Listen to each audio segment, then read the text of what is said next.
I'm going to give you your choice of answering one of two very easy questions. I'll go both. I know you like trends and you're pretty good at predicting them. So number one. And you know where I stand on me predicting. I think I'm very good at moving very quickly. So I'm not predicting. I'm communicating what has already been proven to me. I don't guess. Understood. So without guessing, I want you to tell us what's going to happen in the 2020 election. And I want you to tell me the future of marriage. That's a very interesting question, because those two questions could only come from somebody. They're not actually layups. I'll tell you. Let me say this out loud. Those two questions are disproportionately smart if you follow me carefully. I never talk about politics, and I've been alluding to what happens when the world becomes super transparent, because I'll answer number two. I think marriage is a super interesting debate over the next 20 to 50 years. Here's why.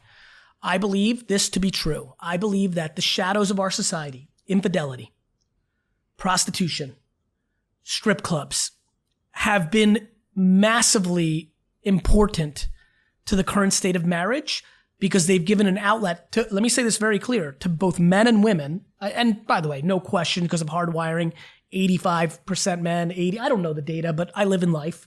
I know many women that do things that are not popular, that are alphas. So nonetheless, it provided cover. It created foundational pieces that in a world where nobody can hide, I'm curious what's going to happen. I'm curious if people are not, I think there's a lot of people who got into marriage over the last 100 years that knew themselves and said, if I needed to be sexual with another partner, well, I can do this because I do want to be married and have kids, who now are going to think I will get caught and I don't want that scarlet letter. So I need to debate this to begin with. And I think that will be a 100-year thing. And I do think marriage is in a very interesting spot in the next 100 years, because I do think lack of privacy will lead humans to adjust to it. I don't know where it goes, but if you ask me if I'm a betting man, in 50 years, are more people married today than or less? I would say way less. Doesn't mean people won't have, I think you'll see people go through what we see with divorce. This is why, as divorce's stigma went away, it went from 10% to 60%. I think you're going to see people have a lot of, I think the modern person 100 years from now will probably have 3 meaningful relationships in their life lasting 8 to 15 years each. I think our mutual friend Aubrey would agree with that. Does this where he stands? I'm going to see him soon, so I'll ask him. So you're coming to Austin, right? To do that thing with him. Yeah. That's what I was going to ask him. I think Donald Trump's in a very good, much better position than most people think. I think he's as far as electability. I think he's going to get more likely reelected than people think. I do think that Joe Biden could beat him. I hate talking about politics, even though, so I have very many views. I'm outrageously socially liberal, which makes me struggle with a lot of the GOP point of view. Mm-hmm. I think it skews too much towards hate at times. Mm-hmm. I'm also super scared of and I don't think I think the socialism thing is laughable as somebody who came from communist Russia. But at the same token, I get DMs from 22-year-olds that say, Gary, you're rich. You should pay 90% taxes, so I should get money. I DM back and say, I'll give you $100,000 right now personally. To which then they're like, what are you talking about? I'm like, I don't think people that don't want to work and don't have talent can be successful regardless of how much money I give them. Mm-hmm. And as long as every other person that makes as much money as me pays 90% taxes, I'll pay anything. Do you think that this is... that there will be an end to the two-party system in the next few elections? No. But I don't think so. Not in the next few. I take longer view than that. Yeah, okay. It's more to marriage. Okay. I believe we're seeing the beginning stages of a 4-party system in America in the next 50 to 100 years. Interesting. I think you're going to see the left and right. Right now, I'm unbelievably comfortable with the extreme of the left and right, which has not been historically where I sit, which makes me feel like you'll see a middle for both. Absolutely.